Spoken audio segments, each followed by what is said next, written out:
Hi, Nicole here, and welcome to another video. Today's video is going to be a quick tip. Now, if you are feeling uninspired, stuck, not sure what to post next, say on Instagram, here is my quick tip: Instagram Insights. Now, at the time of this recording, it is the beginning of July, which is also the beginning of Q3.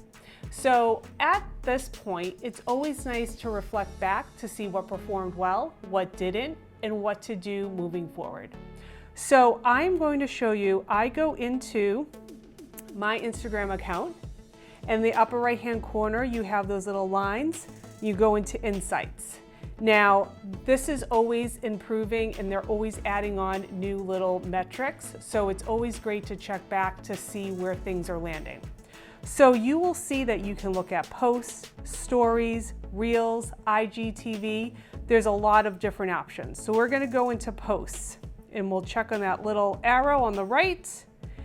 And you'll have three options at the top: any reach in the last year. So we already know we're going to look past the past 3 months. So I'm going to change, click on last year, tab, go to last, oops, I did 30 days, last 3 months. For reach, this is where we can really get into a lot of matrix, and they have added so many great ones along the way. So for Instagram, they look at shares and saves highly. So the more shares and saves you have, the more they're going to show other people your content. So that's important. If one of your goals is you want to increase your followers, and then maybe you're in a promotional period and you want to see how many people are going to your website if you're selling products, so many different ways you can look at this. So I'm going to go to, let's say, shares, and I'm going to keep the any as any. But if you do the drop down, you can see you can have it as photos, videos, and carousel posts. So I'm just going to choose any just to see what those top performing items are.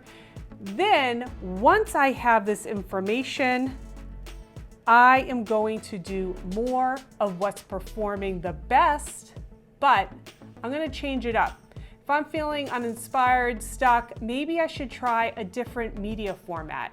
Maybe I should create something under a similar topic, but use a reel, do a video, do a carousel post, do a live around that topic.